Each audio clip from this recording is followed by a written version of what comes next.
Tawagan ng bawat Pilipino dapat ay accountability sa ating mga public officials, no?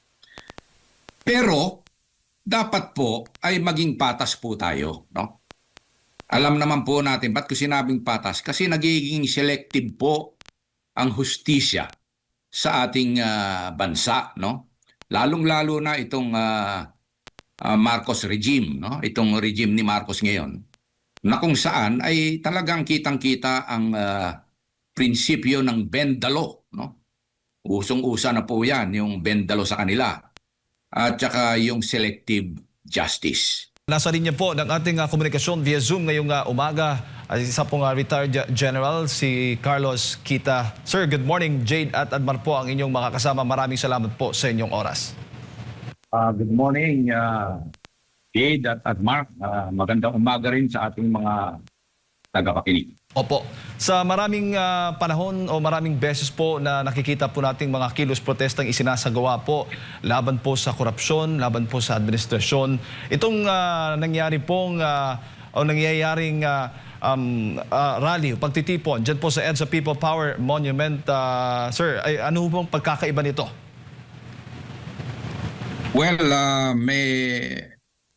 although una sabihin ko muna ang commonality muna ng ng mga nakaraan at sa ngayon ay yung laban sa korupsyon, no? Ngayon siyempre laging pinaglalaban, pinagsisigawan ng mga nakaraang mga rallies at panawagan. Kagaya rin nito na kasalukuyang nangyayari sa EDSA ay yung katotohanan, transparency, justice, no? Ang kaibahan nga lang ngayon ay talagang nagmanifesto ng kanilang protesta ng kabuuan ang Iglesia ni Cristo, no? Pero hindi lang 'yan Iglesia ni Cristo dahil maraming dumarating, no? And in fact, kahit nung mga nakaraan, alam naman natin talagang ang panindigan ng Iglesia ni Cristo ay transparency, justice, and truth, no? Yun ang nanatili sa isipan ko noong mga nakaraan, noong November 16, 17, nung nakaraan taon, ganun din, no? And ang alam ko, kahit nung mga maliliit na rally, alam ko na mayroong mga kapatid na Iglesia ni Cristo na sumasali rin sa ibang mga rally. In fact, ito ngang supposed to be yung nakaraang White Ribbon March na kung saan kami po, yun sa UPI, ay nagmanifesto ng support, no? Kanya nga lang, nung pagdating ng D-Day, bago dumating yung pinaka-araw na gagawin ito noong June 28, ay nagpalabas ng mensahe yung Bayan or Bagong Alyansa Makabayan at ibang mga left-leaning groups na eksklusibo lang daw sa kanila, na maling-mali. Hindi po eksklusibo ang panawagan ng katotohanan, ng justice, ng transparency, accountability sa ating sa isang grupo lamang, no? Hindi po pwede po 'yon. Dapat po lahat po 'yan ay maging panawagan nating mga Pilipino. 'Yun po, no? Yan po ang masasabi ko sa nangyayaring ngayon at saka mga nakaraang rally. Opo. At bate na rin sa naging pahayag ng INC, ito'y bilang suporta na rin kay Senator Rodante Marcoleta at bilang protesta doon sa tangkang o nakatakdang paghahain nga ng kaso, plunder case, laban po sa senador. Ano ho yung mga nakikita po ninyong senaryo kung sakali man po na matutuloy itong pagsasampa ng kaso at kung sakali man ay aarestuhin at ipakukulong itong si Senador Marcoleta? Unang-una, gaya ng sinabi ko kanina, ilink ko lang, no? Ang panawagan ng bawat Pilipino dapat ay accountability sa ating mga public officials, no? Pero dapat po ay maging patas po tayo, no? Alam naman po natin, ba't ko sinabing patas? Kasi nagiging selective po ang hustisya sa ating bansa, no? Lalong-lalo na itong Marcos regime, no? Itong regime ni Marcos ngayon, na kung saan ay talagang kitang-kita ang prinsipyo ng bend the law, no? Usong-usa na po 'yan, yung bend the law sa kanila. At saka yung selective justice. Nakita naman po natin, marami pong mga Pilipino at ang mga ano pa nga dyan, mga dating sundalo na nag-reveal ng kanilang mga nasaksihang talamak na pagnanakaw sa ating kaban. No? Yan po yung mali-maleta, no?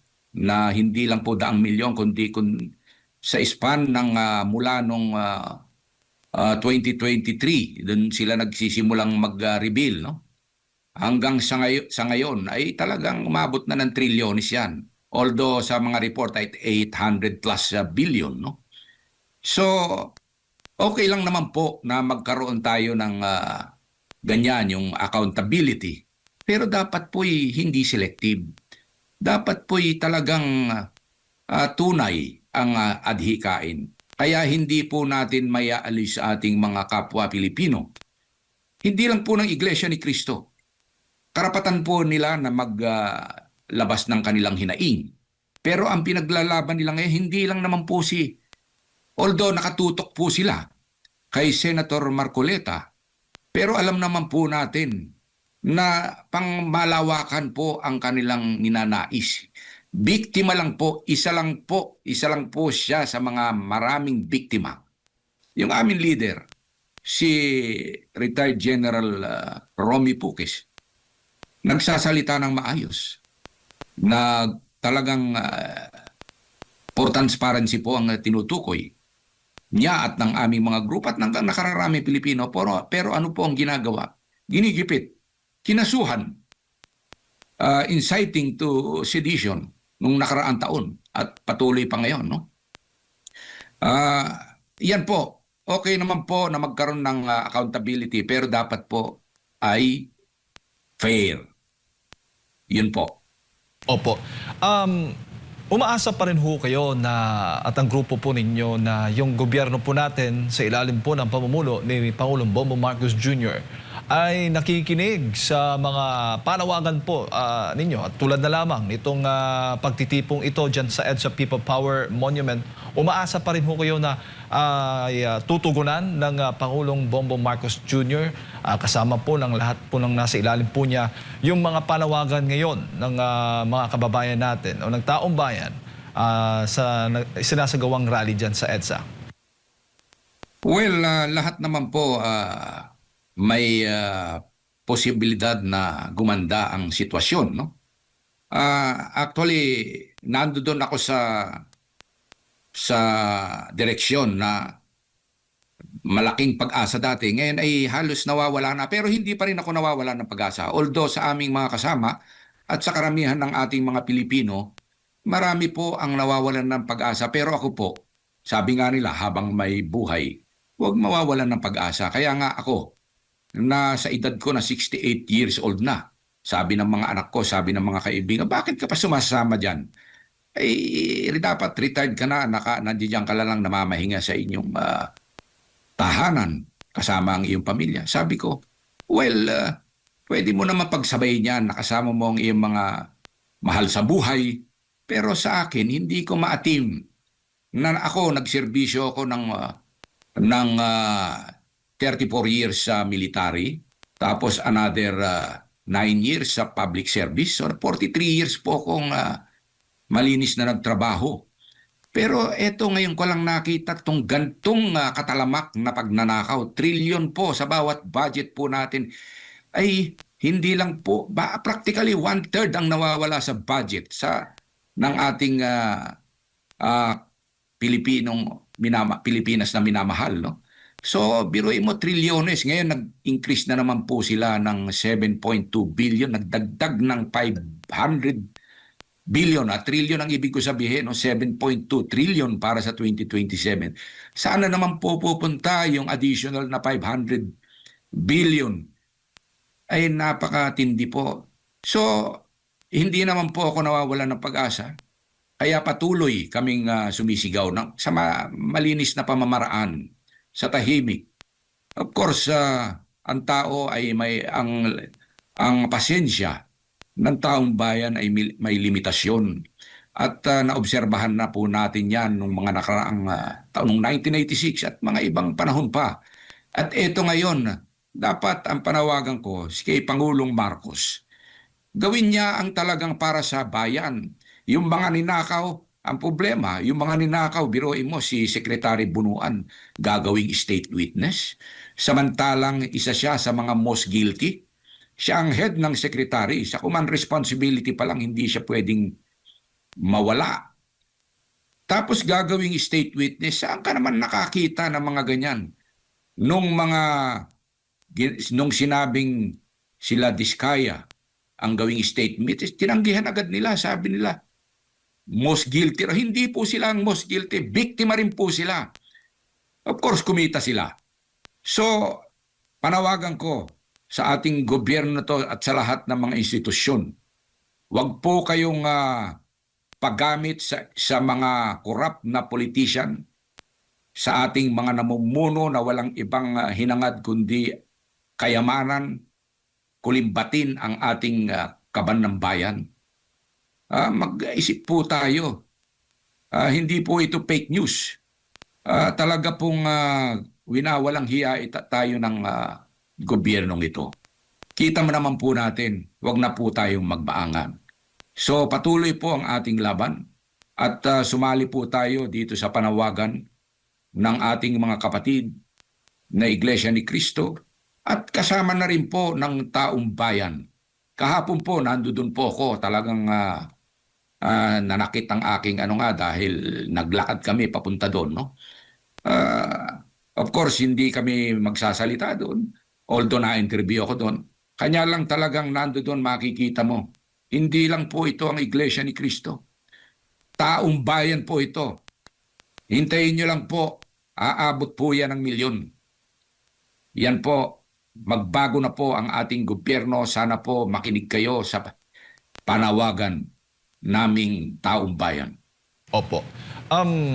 Sir, saan ba dapat o papaano ba dapat balansihin ng mga nasa AFP, PNP, habang ito'y nagpapatuloy nga yung pagtitipon na ginagawa dyan sa EDSA People Power Monument, papaano po dapat nila tingnan o balansihin yung kanilang papel sa yung kanilang commitment, ang kanilang loyalty, paggalang din sa ating konstitusyon, saang espeto ba upang hindi naman masabi na ginagamit ng gobyerno, ginagamit sila ng mga politiko para sa pansariling interes bilang isang dating sundalo?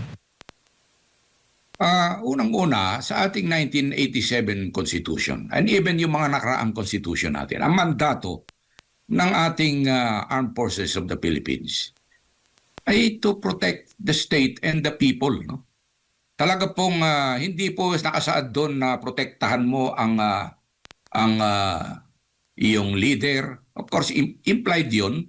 Pero ang kabuuan nito ay doon sa ating mga kapwa Pilipino, the people and the state. And all authorities, tandaan ninyo, emanates from the people. No? Kaya kung sinabi ng ating taong bayan, dahil pinahiram lang natin ang ating power sa mga inelect nating mga leaders, ay pwede po natin itong bawiin. Of course, ang inaano ko po ay sa magandang pamamaraan, kagaya nito, through people power. At hikayatin natin na mag-resign si Marcos at ang mga tiwaling opisyales. Although alam natin na hindi yan. Hindi yan bababa. Kaya kailangan ipakita natin dito. Ngayon, sa sundalo. Sa amin po, na kami mga sundalo, although retired na ako, nakabaon pa rin sa aking puso at isip na mission-oriented kami. No? Mission-oriented in the sense na yung highest mission namin is to protect the people and the state. At saka nakasaad po sa ating mga pinanumpaan, hindi lang po sa amin, mga military, no? Kundi pati sa mga public servants. Na sumunod lamang at tatalima lang po tayo sa mga legal na kautusan. So, alam natin ang mga ginagawa nitong kapulisan at ng armed forces ay sumusunod lamang yan. Pero once na mga illegal na ang ginagawa ng ating mga namumuno, mga tiwaling namumuno, nagnanakaw, nag-aabuso, nagsasabing may justice pero selective po, hindi po pwede yan. Dapat po pag-isipan ninyo ang borderline dito na pagka ang threshold ay umabot sa panahon na ano na to, laban na to sa taong bayan, mali na ang ginagawa. Dapat mag-decide sila. Saan ba kayo kikiling? Sa taong bayan ba? O sa mga utos? Maling utos ng mga may autoridad. May autoridad sila pero nawalan sila ng legitimacy. Iba po yung sinatawag na legitimate, na legal at legitimate sa mata ng bayan. Iba po yun. Ang ginagawa nila, yung legal, binabaluktot po nila para maging pabor sa kanila. Gaya po ng ginagawa nila ngayon. Namimili sila ng kakasuhan. Nung sinabi nila, oy, Senator Villanueva, Senator Chis Esquedeto, lumipat na kayo dito sa minorya para maging majority na ulit ang senador. Itong kay Soto, kay Gatchalian. Anong ginawa? Dati, kakasa na raw, ipapile na. Pero ngayon, dating hinog, ngayon, naghahanap pa raw ng ebidensya. So, selective justice po. Ang layo. So, mga illegal po yan na ginagawa nilang legal. And I advise lahat po tayo, mga Pilipino, na gamitin niyo po ang inyong logic, ang inyong common sense, ang inyong kaalaman. Kahit hindi kayo lawyer, alam po natin yan, may mga common sense po tayo. Alam po natin ang legal, ano ang bend the law, ano po ang illegitimate. So, yun po ang advice ko. Wariin niyo po. Opo. Be discerning. Opo. Opo. Bago ko lang ipasok kay partner Admar, sir, bilang marami po kasing mga nakikita po tayong mga pahayag, no, ng mga ilang opisyal na tinatawag na mga destabilizers, yung mga nagsasabing mag-resign na si Marcos Jr. at maraming iba pa. Ano pong pakiramdam po ninyo na ganun po ang tingin, no, ng ilang mga opisyal pa ng gobyerno sa mga taong tulad po ninyo, sa mga taong nananawagan na itigil na ang korupsyon? Alam nyo, hindi ano eh. Ang panawagan na mag-reform, mag-resign, ay hindi po a form of destabilization. In fact, sa ibang bansa, lalo na sa Japan, and lately sa Europe, nakasuhan lang o na-charge lang ng kahiyahiyang hindi pagnanakaw, kundi sa pananaw nila ay kahiyahiya. Nagre-resign po sila. Sa atin, ang kakapal po ng mukha ng ating mga politician, ng ating mga public servants. Although hindi ko nilalahat, pero alam na po natin ang tinutukoy natin sa House of Representatives. Ay, dapat nga po talagang sila yung nagsisimula na mag-resign. Hindi po kinakailangan na manawagan ang taong bayan na sila yung mag-resign. Kaso ang problema, wala na po tayong delikadesa. Hindi po yan destabilization, yung manawagan ng pagre-resign. Ngayon, meron pang mga threat na pag nanawagan ka raw ng resign, BBM, ay makakasuhan ka. Pananakot na naman. Bentalo, hindi po totoo yan. Actually, ang mga destabilizer ay sila po mismong mga nakaupo. Ganun po yan. Sandali lang ha. Sasaglit lang ako, bubuksan ko lang yung pinto. Opo, yan po si retired Brigadier General Carlos Kita, mga kapartners, ang ating nakasabalikan lang po natin siya. Kaugnay, yan po yung kanyang pahayag. Kaugnay nga ng nagpapatuloy na kilos protesta o pagtitipon dyan po sa EDSA People Power Monument. Samantala, tahasan namang bineweltahan ni Attorney Harold Respicio ang mga paratang laban kay Senador Rodante Marcoleta kung saan nilinaw nitong hindi krimen o paglabag sa batas ang tinanggap na pondo ng senador dahil galing ito sa mga pribadong kaibigan at hindi sa kaban ng bayan. Narito ang balita ni Prince Tripoli. Libo-libong taga-suporta at mga miyembro ng Iglesia ni Cristo ang nagtipon sa EDSA People Power Monument nitong Martes, Hunyo 30 bilang pagpapakita ng puwersa at suporta kay Senator Rodante Marcoleta. Ito ay matapos i-anunsyo ni Ombudsman Jesus Crispin Remulla noong Lunes na tuluyan na ang sasampahan ng kasong plunder ang senador sa Sandigan Bayan. Kasabay nito ay binuweltahan ni Attorney Harold Respicio ang mga paratang at ipinaliwanag kung bakit hindi maaring ituring na plunder, indirect bribery o paglabag sa batas ng COMELEC ang tinanggap na pera ng senador. Ngayon po, masama na po bang tumanggap ng pera mula sa mga kaibigan sa side ni Senator Marcoleta? Hindi po. So hindi po iyon plunder, hindi indirect bribery kung by reason of office ang dahilan ng pagbigay ng pera. By reason of potential candidacy at that time, galing sa mga kaibigan. Hindi po pera ng taong bayan at hindi dahil isa siyang congressman at that time. Dahil potential na tatakbo siyang senador at that time. So hindi pasok sa plunder, hindi pasok sa indirect bribery, hindi rin nga pasok sa COMELEC offenses kaya hindi siya kinasuhan ng COMELEC. Nilinaw ni Respicio na hindi pa simula ng campaign period noong natanggap ang pera base sa jurisprudence o mga nakaraang desisyon ng korte, hindi pa maituturing na opisyal na kandidato ang isang tao bago ang nakatakdang panahon ng kampanya. Sa makatuwid, hindi ito obligadong i-report bilang campaign donation.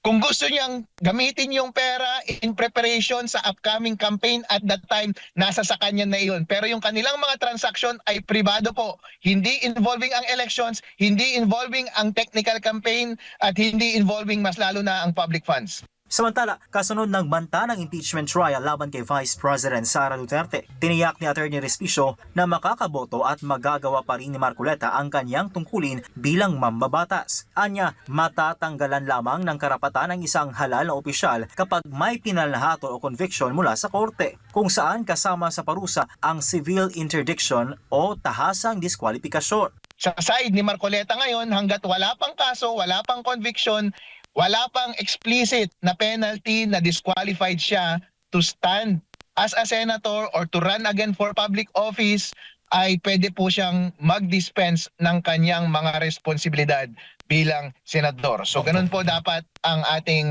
paninindigan. Para sa Diyos at sa Pilipinas kumahal, Prince Tripoli, SMNA News.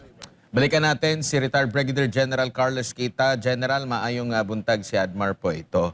Maayong buntag ulit. Opo, ang tingin po ng gobyerno natin, nagawa nila ang paglaban po sa korupsyon at lagi nga nilang ipinagmamalaki na ngayon lang daw nagkaroon ng full-blown investigation kaugnay dito sa paglaban sa korupsyon. Bakit hindi po natin kailangang paniwalaan ito, mapahayag nito na Malacanang? Oo nga, actually, nung narinig ko yung mahiya naman kayo sa SONA ni Pangulong Marcos Jr., ay napatawa po ako, no? Para po yung isang, isang magnanakaw o na biglang mahuhuli na, no? Ay siya mismo yung biglang nagtututuro kung sino yung mga possible na suspect sa pagnanakaw, no? So, normal po yan na mga behavior ng isang tiwali o isang, of course, puro allegation to dahil kailangan pa patunayan. Pero klaro naman po na yung approval pa lang ng ating GAA mula 2023 hanggang sa kasalukuyan. At pag-obserbahan mo na ngayon ay tinatalakay sa Supreme Court, ay kitang-kita ang pagmaniobra ng ating annual budget, yung General Appropriations Act, na talagang billion-billion po ang mga insertions na pinasok ng ating mga tiwaling opisyales mula sa House of Representatives, sa Senado, at may mga report pa na mismo si Pangulong Marcos Jr. ang nagtagubilin na mag-insert, no? Of course, yan ay mga nasa news, no? Hindi po na sa akin at sa atin ang galing yan. Ng 100 billion. Ang sabi pa ni Saldico, taon-taon daw yun. Ay, of course, kailangan patunayan yan. So, nilabas niya, sabi niya, mahiya naman kayo. Tapos nagpalabas, nag-create ng ICI. Alam niyo, ang prediction ko noon, nung una pa lang na inilabas yun, sabi ko, si General Magalong, magre-resign yan. Tingnan mo, antabayanan mo lang. Siguro hindi aabot ng 1 buwan. Yun ang sinabi ko dahil kilala ko si Mayor Magalong. Fellow Cavalier ko po yan. Senior po namin ng 1 taon yan sa PMA. 1982 siya, ako 1983. At saka, pinaglalaban po talaga namin ay against sa mga korupsyon na nangyayari. No? Ginagawa ni Mayor Magalong yan na matagal. So, prinidik ko. At with that, magsusunod-sunuran yan dahil peke yung ICI na yan. So, yung sinasabi ng transparency, cover up yan. O ano nangyari? 2 weeks lang yata na nag-ano na siya, nagbitiw. Tapos nagsunod-sunuran dahil po talagang for cover up po yan. Para pong yun nangyayari sa Blue Ribbon Committee ni Tito Soto na eventually nung kinuha rin eventually ni Lacson. Cover up. Ang tawag na nga namin kay Sir Ping, Mr. Cover Up eh. Dati bilib na bilib ako dyan dahil kapwa namin Cavaliers po yan. Pero sa ngayon wala po. Marami pong kung nangangarap si Senator Ping na maging presidente pa, malabo po siya. Sinira niya ang sarili niya dahil sa cover up na yan. Opo. So, yun po ang aking masasabi. Opo, General, meron pong pahayag ang Malacanang kamakailan na posibleng maibalik na sa 2027 budget, which is ngayong taon yan hihimayin, ang pondo para sa, or budget para po sa flood control. Ano po ang nakikita nyo dito? Kasi alam natin na ang 1 taon bago ang eleksyon year, sinasabi nga ng ilan na ang budget nito ay election para sa budget para sa election, no? Meron pong pinagkakaabalahan ngayon ng ating Kongreso, lalo na dito sa usapin po ng impeachment. Kayo po ba ay kumpiyansa na mahihimay ng husto ang gagawin na namang pagbabudget ng ating gobyerno po?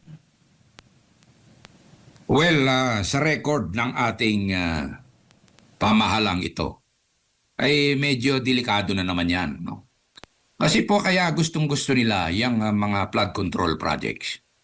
Biruin mo, yung mga baha ngayon, yun pa ngayon ang ginagamit nilang justification na created nila, no? Na supposed to be, wala yung mga baha na yan kung talagang napatupad nila yung kanilang flood control projects ng mga nakaraang taon. No? Ay yung pa ngayon ang ginagamit nila dahil nagbabaha nga. No choice ang gobyerno. Dahil talagang kailangang i-address yan. No? Kailangan gumawa ng pamaraan. Pero dapat po kung mag-i-implement, dapat po nagpa-participate po ang mamamayan. Hindi lang po sa implementasyon, pati po sa audit. Dapat po merong tatawagin tayong citizen participatory audit. Meron po ngayon yan na ginaya ng ating COA sa ibang bansa. Pero nung ni-research ko yung existing citizen participatory audit natin ng COA, hindi po siya sa lahat ng step involved yung citizens. Meron lang po, halimbawa, meron siyang step 1 to 5. Hindi ko sinasabing hanggang 5 lang. Ano? Biruin mo, yung existing natin. Sa step 1, kasama ka. Step 2, kasama ka. Step 3 and 4, hindi ka kasama. Step 5, kasama ka. So blind pa rin ang ating mamamayan. Hindi po gaya ng sa ibang bansa. All throughout, involved ang citizens sa tinatawag na citizen participatory audit. So una po yan. Dapat po, yung ating citizen participatory audit ay talagang from step 1 hanggang sa matapos, kung ilang step man yan, involve ang citizens, no? Para makita kung talagang saan napupunta ang ating mga budget. Hindi po pwede na sa COA lang, kahilang COA po, kasabwat po nila. Ang COA, naobserbahan ko po yan, sila pa po ang mga nagtuturo, sir, ma'am, baguhin niyo to, baka masilip kayo. Ito po, para malinis. Ganun po sila. Yung mga internal auditor, meron pong mga matitino. Pero marami po sa kanila ang tiwali. Kaya no wonder, pag sinabi ng mga nasa namumuno, oh, ano yan ha, malinis yan ha, wala na. Kaya sabi nila, clear. Oh, ito clear. Pag sinabi, oh ito, example, yung kay BP Sara, cleared nung una, wala daw, pero biglang nung nautusan, oh, kailangan hindi na clear yan, oh, biglang naglabas yung ano. Ganun po yan. No? Pangalawa, bukod sa citizen participatory audit, dapat po ang citizens nagpa-participate po sa preparasyon ng budget, hindi lang po para pumunta sa Senado at mag-observe. Mali po at selective po sila. Dapat po nagpa-participate. Ginagawa po yan sa ibang bansa. Yung participatory budget system, yun yung sinatawag na nandoon din po ang citizen. Diyan po, pag ginawa, sa implementasyon naman po. Pangatlo, component para siguradong mapupunta sa tama ang ginagawa. Ito pong DPWH, alam po natin na halos lahat ng kalokohan dyan po nanggagaling. Dyan po pinanggagalingan ng people's, ng pork barrel. And obviously, ngayon ganyan pa rin yan. Kailangan sa implementasyon, meron tayong tinatawag na report card system. Yun na nakaakibat ito ng audit. Talagang titignan yung implementasyon. Hindi lang kung ano nakapaskil dyan sa karatula. 100 billion. Tapos pagtingin, hindi tapos yung tulay. So yan po, dyan lang po tayo dapat maniwala kung mag-i-exist yung mga yan. Kung ganoon pa rin sa dati, wala po yan. Hausyaw po yan. Lokohan po yan. Opo. General, huli na lang dito lang po sa issue ng impeachment trial ni Vice President Sara Duterte. At kabilang nga daw sa tatawagin nilang testigo itong ng prosecutors, itong si Mary Grace Piatos. Ano bang masasabi po ninyo? Ayan nga po, no? Of course, yung sa palagay ko, yung tirada ng prosecution diyan. Sarcasm na yan, no? Parang, kumbaga, nanunutil, ika nga, no? Anyway, right yun ng prosecution. Alam niyo po, sa intelligence work, no? Kasi merong tinatawag na intelligence fund sa mga security forces, lalong-lalo na sa militar. Meron din po ang pulis dyan, no? Intelligence po ang tawag dyan. Ngayon, ito namang mga tiwaling opisyalis, yung mga government official natin.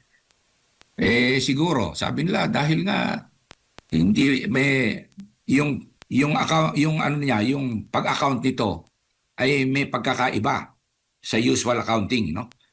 Kasi pwede kang gumamit dyan ng mga code, ng mga alias sa abay, pwede itong magamit sabi na ng mga tiwaling So magkaroon din po tayo ng ng confidential fund. Iba po yung confidential fund. Yan naman po ay para sa mga government, lalo na sa mga executive, no? sa mga local government units, meron po sila. Hanggang sa kataas-taasan sa ating Pangulo. Pero kung titignan nyo, sa laki ng mga budget nila, biruin mo 4.5 billion sa ating Pangulo. Saan niya dadalhin yun? Nagiging naka-embed na sa corruption yun. So, ngayon, of course, hindi ko sinasabi na ang lahat ay nangungurap dyan. Meron pong maayos na talagang nagpapalakad yan. No? I'll give you an example. When I was assigned sa South Cotabato as battalion commander, si Governor Puentes, no?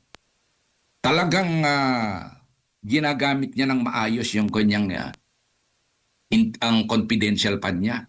Talagang makikita mo, sumusuporta siya sa mga krudo, gasolina, nagbibigay siya ng mga bigas sa mga sundalo at sa mga security forces, sa PNP, sa mga KAPGU. So talagang ginagamit niya, nagagamit. Sana po yung iba ganun din, no? Ngayon, yung balikan ko lang, yung Mary Grace Piatos. Iyan po ay normal po yan ang paggamit ng code, yung alias sa mga agent. Ano yan may mga agent, handler, ito yung mga intelligence officers, no? Na hinahawakan nila yung mga agent. Tapos may mga may mga contract yan na pinipirmahan, no? Na siya ay isang agent, no? Informant, no? Depende yan na ang motivation ng mga yan ay maraming klase. Merong mga informant o agent na kusang loob, no? Kumbaga, ang kadalasan yan, yung mga may hinanakit o may pagmamahal sa bayan, no? Another form is yung kanilang tinatanggap parang allowance, no?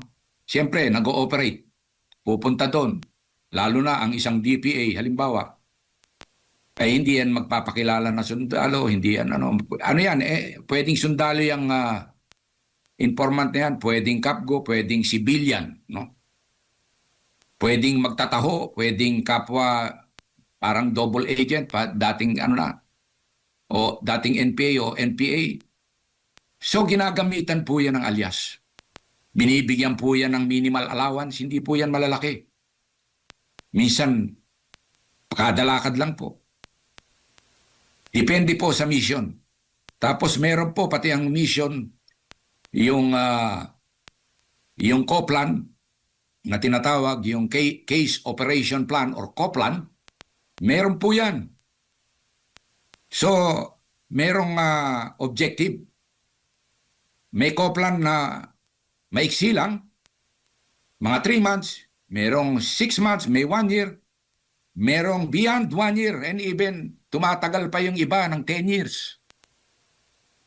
Para mahuli yung dapat mahuli. So kung ang naging intention noon, of course, hindi ko alam, hindi ko yan. Obviously, talagang pseudonym o alias or code name lang yung Mary Grace Piatos na yan. And kung ano man yung pangalan na ginamit pa sa iba. And karapatan ng prosecution na sabihin nyo. And obviously, walang Mary Grace Piatos para sa akin sa tingin ko. I don't know kung talagang meron. Sakali mang may lumabas dyan, tunay na tao. Pero maaring umamin na siya si Mary Grace, pero alias niya lang yan. Maaring ganon.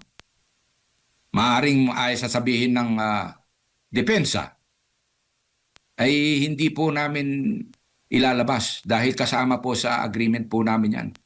Hindi po, dahil marami pong instance. In fact, si Attorney Mel Magdamo, meron siyang ikinento sa amin na nung isa balik-baril program, nung mga listahan po yan. No? And alam po namin na, na kailangan po ng code abay ipinilit doon sa OPAP noon, no? Na ilabas yung mga pangalan nitong mga alias na to. Nung nalaman, alam niyo na po ang ating mga grupo sa kaliwa. Nung malaman yan, binato doon sa CPP-NPA. Abay, 2 days after lang yata yun, pagkakakwento ni... Maganda, imbitahan niyo minsan si Atty. Mel Maddamo para maikwento niya yung specific na kung paano pinatay yung dating NPA na naging informant na tumulong sa gobyerno, itinumba ng Sparrow Unit. At hindi lang po siya. Marami pong iba dyan. Kaya po very dangerous yung malaman kung sino po yung ano na yan. Opo. Hindi po nila alam ang ginagawa nila. Opo.